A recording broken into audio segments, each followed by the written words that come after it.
Assalamualaikum warahmatullahi wabarakatuh. Halo semuanya, selamat datang kembali di podcast RWK. Oke, di sini aku bersama para bintang tamu nih yang keren. Oke, saya hai dulu Kak kepada pemirsanya. Hai. Oke, jadi kita kedatangan bintang tamu nih dari AP24 yang keren-keren banget. Yang pertama nih, ada kakak apa nih Kak?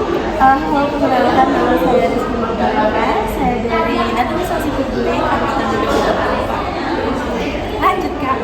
Halo, saya Bella Baguni, sama kayak Kak Kiki dari Kuliah Administrasi Publik Angkatan 24. Oke, next kita mungkin ke sebelah kanan dari saya. Ini ada kakak apa Kak? Oke, hai, saya Rekmir Sudani dari Administrasi Publik Angkatan 2024. Oke teman-teman, jadi kita ke bintang tamu yang terakhir nih. Kita datangkan langsung dari Arab Saudi. Kita sapa yuk. Kakak apa nih Kak? Halo, aku Ummu Hanim dari Administrasi Publik Angkatan 2024. Oke, jadi kami senang sekali nih bisa menemani kalian di video kali ini. Di tengah banyaknya isu mengenai anggaran negara, belanja pemerintah dan pengeluaran pemerintah, bahkan pembangunan di Indonesia, seringkali kita hanya mengetahui itu pada dasarnya saja. Di sini kami akan mengulik dan membahas mengenai pengeluaran pemerintah, teman-teman. Padahal di pengeluaran pemerintah itu merupakan salah satu aspek terpenting dalam roda perekonomian. Bener nih nggak kakak-kakak semua? Oke, dari jalannya yang kita lewati semuanya itu hingga bantuan sosial yang diterima oleh masyarakat, semuanya itu berasal dari pengeluaran pemerintah. Tentang bagaimana uang itu diterima. Pada video kali ini kami membahas 4 segmen yang akan dijawab oleh semua para bintang tamu kita yang keren-keren ini. Harapannya setelah mendengarkan video ini kita bisa melihat bagaimana pengeluaran pemerintah itu terjadi. Baik, kita lanjut saja ke segmen yang pertama nih.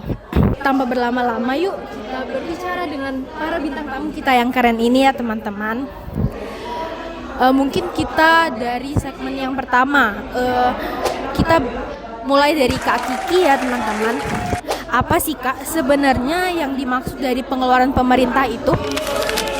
Oke, teman-teman, jadi pengeluaran pemerintah itu adalah segala bentuk pengeluaran yang keluar dari uang kas negara maupun daerah, seperti yang tercantum pada Undang-Undang Nomor 17 Tahun 2003 tentang pengeluaran negara, yaitu di mana pengeluaran ini digunakan untuk pembelanjaan negara. Jadi teman-teman, pengeluaran ini itu dipergunakan untuk pembiayaan negara, mulai dari menggaji PNS, terus pembangunan infrastruktur, selanjutnya ada dana desa, pendidikan, kesehatan, dan masih banyak lagi teman-teman. Jadi di dalam APBN itu pengeluaran dibagi menjadi 2, teman-teman. Yang pertama itu ada belanja dan pembiayaan. Dalam kata lain, itu seluruh biaya yang dikeluarkan oleh pemerintah itu fungsinya untuk menjalankan fungsi negara itu sendiri. Mungkin sekian dari saya, Kak Mesya. Oke, terima kasih ya Kak Kiki atas penjelasannya yang padat dan jelas dan mudah dimengerti. Oke teman-teman, kita lanjut ke segmen 2. Kita kembali ke sayap kanan saya nih. Kita masuk ke segmen Kak Hani dengan pertanyaan, apa saja sih Kak teori utama yang menjelaskan mengapa pengeluaran pemerintah itu terus meningkat? Bisa langsung dijawab nih Kak.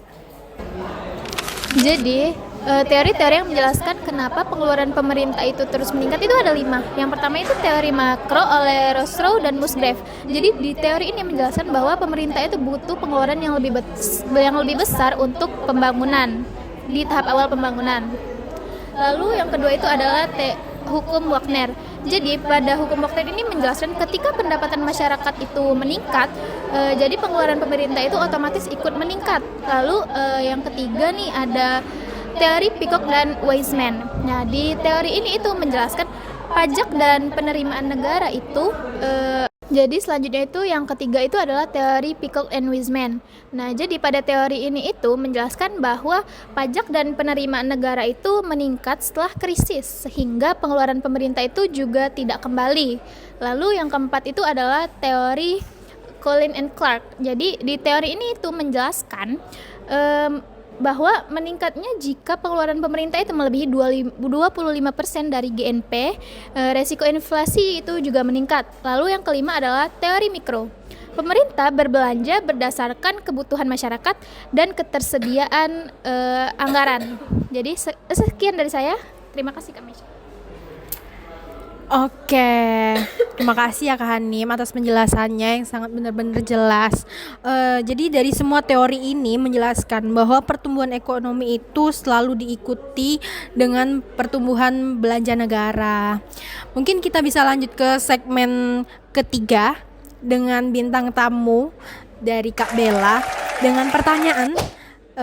Apa saja sih sifat-sifat pengeluaran pemerintah itu dari menurut beberapa ahli? Mungkin bisa langsung ke Kak Bella ya teman-teman. Oke, jadi menurut ahlinya ini kita ambil menurut dari Suparmoko pada tahun 1994. Jadi Suparmoko itu bilang kalau pengeluaran pemerintah itu memiliki beberapa sifat penting. Di sini dia bilang ada 4 sifat pentingnya ya. Yang pertama itu adalah self liquidating, di mana ini tuh pengeluaran itu bisa kembali dalam bentuk produktif yang bisa diekspor. Terus yang kedua ada yang reproduktif, yaitu pengeluaran itu menghasilkan manfaat ekonomi yang jangkanya itu panjang, kayak pendidikan, kesehatan, dan juga pertanian. Terus ada juga tidak self-liquidating, ini kebalikannya dari self-liquidating tadi. Jadi tidak self-liquidating ini, pengeluaran itu tidak bisa menghasilkan pendapatannya langsung. Contohnya itu kayak monumen atau tempat wisata. Terus yang terakhir ada tidak produktif. Contohnya itu kayak perang untuk pertahanan kayak gitu. Terus untuk menghemat masa depan itu ada contohnya, yaitu pengeluaran untuk anak yatim piatu. Itu supaya di masa depan dapat bebannya itu tidak semakin besar. Jadi mungkin itu aja dari aku, kembaliin ke Kak Meisha.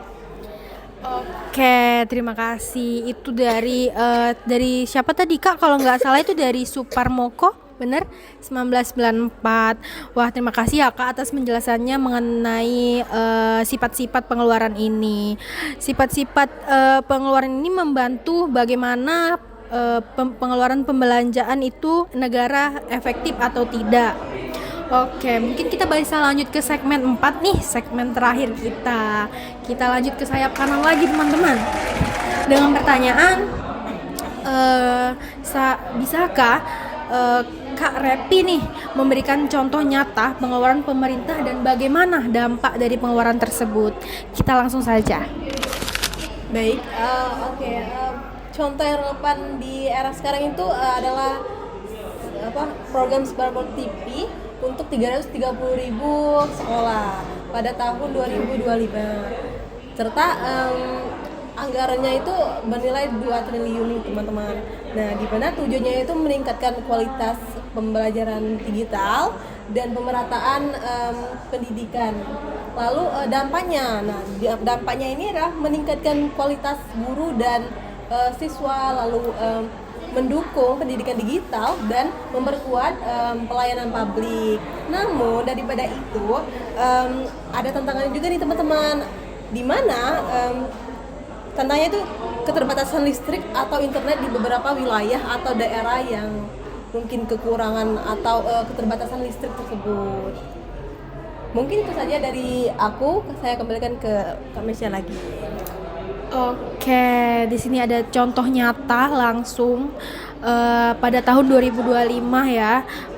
Ini menggambarkan bahwasanya setiap pengeluaran itu selalu punya manfaat yang besar, tetapi juga perlu diawasi dengan tepat teman-teman. Nah, teman-teman, sudah tidak terasa ternyata kita sudah ada di penghujung video nih dari pembahasan kita tadi. Kita bisa melihat bahwa pengeluaran pemerintah bukan hanya soal membayar gaji, membangun gedung, menyediakan fasilitas, serta pendidikan dan kesehatan, tetapi itu merupakan strategi besar yang menentukan arah pembangunan negara ke depannya. setiap rupiah yang dikeluarkan pemerintah memiliki tujuan atau bahkan mencegah krisis ekonomi. Dengan mengkritisi bagaimana anggaran itu terus dikeluarkan, semuanya benar-benar kembali kepada kepentingan publik. Semoga dengan penjelasan dari para bintang tamu kita yang keren-keren ini, kalian semua lebih paham mengenai bagaimana pengeluaran pemerintah itu bekerja. Jika sebelumnya istilah pengeluaran pemerintah ini terasa sulit, semoga kalian bisa memahami dengan kami membuat podcast ini ya teman-teman. Terima kasih sudah mendengarkan podcast RWK dan nantikan video kami selanjutnya. Dan jangan lupa untuk terus belajar dan jangan berhenti untuk peduli. Karena pemahaman yang baik adalah awal dari perubahan yang baik. Sekian dari kami, maaf apabila ada salah, dan kami akhiri dengan ucapan wassalamualaikum warahmatullahi wabarakatuh.